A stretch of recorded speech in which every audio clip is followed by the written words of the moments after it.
एका रुपयांच्या शेअरने 500 रुपये होणार असं सांगितलं. लोकांनी लाख रुपये टाकले आणि 6 महिन्यात तो शेअर 1 रुपयावर आला.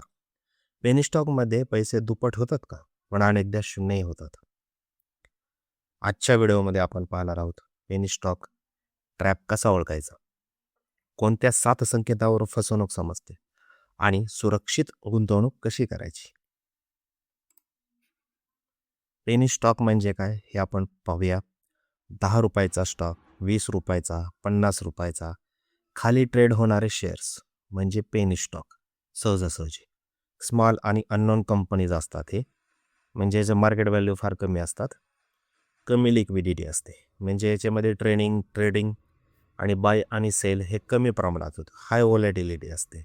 मग एकाच दिवशी अशी हाय व्हॉलॅटिलिटी होते, म्हणजे एकदाच तो शेअर 50%वर जातो, एकदा शेअर हा 20%वर जातो आणि एकदा शेअर हा अप्पर सर्किटवर आणि लोअर सर्किटवर बंद होतो.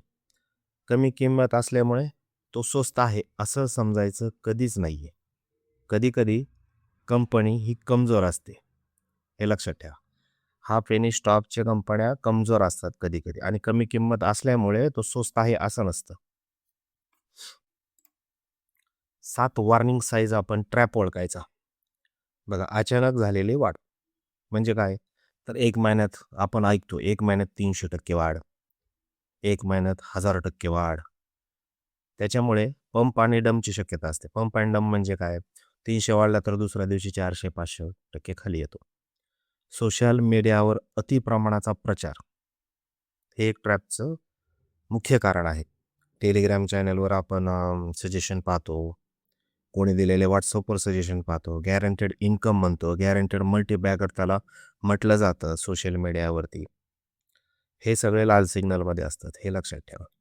कोणी याच्यावरती विश्वास ठेवू नका. ते कंपनी पहा, तो शेअर पहा फंडामेंटली कसा आहे, ती कंपनी कमजोर आहे का फंडामेंटली एकदम जबरदस्त आहे. त्याचं तुम्ही सर्व काम करण्याची पद्धत पहा, एक्सपान्शन पहा. कंपनी प्रॉफिटमध्ये नसते, सतत लॉसमध्ये असते, डेट जास्त असतो म्हणजे कर्ज जास्त घेतलेलं असतं. रेव्हेन्यू पाहायचा असतो, आपण रेव्हेन्यू आहे का नाही त्या कंपनीचा हे पाहायचं असतं. प्रोमोटर होल्डिंग लक्षात घ्या, प्रोमोटर होल्डिंग अशा कंपनीमध्ये फार कमी असते. प्रोमोटर स्वतःचा स्टेक विकत असतात. प्रोमोटर जर स्वतःचा स्टेक विकत असतील तर तो शेअर ढासळला जातो, तर ते डेंजर साईन म्हणतात आपण त्याला. डिलिव्हर व्हॅल्यूम कमी असते, इंट्राडे स्पेक्युलेशन जास्त असतो. लॉंग टर्म इन्व्हेस्टर तर नसतातच, लक्षात घ्या. फेक न्यूज, पेड आर्टिकल्स हे जास्त याच्यामध्ये आपल्याला आढळून जातात. कंपनीमध्ये अचानक पॉझिटिव्ह न्यूज फ्लड येतो, म्हणजे कंपनीमध्ये अचानक टेलिग्राममध्ये किंवा सोशल मीडियामध्ये अचानकच पॉझिटिव्ह न्यूज येते. त्याच्यामुळे wear share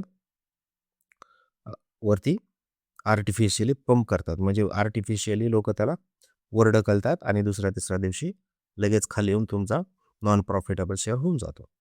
auditor रिझिग्नेशन, auditor resign झाला आहे का हे पाहायचं, ते गंभीर संकेत असतो. ऑडिटर रिझर्नेशनचा सगळ्यात जास्त गंभीर संकेत आपण इथं मानला जातो.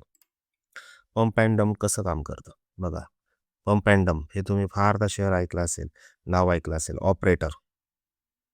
ऑपरेटर हा खूप मोठा विषय आहे शेअर मार्केटमध्ये. ऑपरेटर स्वस्त शेअर मोठ्या प्रमाणात खरेदी करतो. घ्या, सोशल मीडियावर तो हाईप करतो. सोशल मीडियावर प्रत्येक टेलिग्राम, व्हॉट्सअप, पेड न्यूजमध्ये प्रमाणात हा शेअर चांगला आहे म्हणून सर्वकडे पसरतो. रिटेल इन्व्हेस्टर म्हणून खरेदी करतात, म्हणजे आपल्यासारखे रिटेल जे आहेत, आपण रिटेल म्हणतो, आपल्याला रिटेल इन्व्हेस्टर्स खरेदी करतात. ऑपरेटर हाय प्राईसला विकतो. नंतर काय होतं, ऑपरेटर हाय प्राईसला विकतो बरोबर त्याच्या, आणि आपण काय ते तसंच शेअर ठेवतो, म्हणून प्राईस अचानक क्रॅश होते. शेवटी रिटेल इन्व्हेस्टर अडकतो, म्हणजे आपण शेवटी अडकतो. सेफ स्ट्रॅटर्जी बघा, बॅलन्स शीट तपासा, प्रॉफिट अँड रेव्हेन्यू ग्रोथ पहा, प्रोमोटर होल्डिंग 50%ची पेक्षा कमी आहे का ते पहा, डेट कमी असलेली कंपनी पहा, लॉंग टर्म विजन बघा. जर माहीत नसेल तर index fund, large cap mutual fund सुरक्षित पर्याय. एक्झाम्पल इलिस्ट्रेशन करूया आपण. समजा तुम्ही 1 लाख पेनी स्टॉकमध्ये गुंतवले, स्टॉक 80% पडला. लक्षात घ्या, 1,20,000 झाले. लॉस रिकवर करण्यासाठी आता 4,000 रिटर्न लागतो. हे प्रॅक्टिकली खूप कठीण आहे. फायनल ॲडवाईस बघा, penny stock is equal to लॉटरीसारखी गुंतवणूक. पोर्टफोलिओच्या 5 ते 10% पेक्षा जास्त ठेवू नका. ग्रीड टाळा, लालच टाळा, रिसर्च करा. थँक्यू मित्रांनो.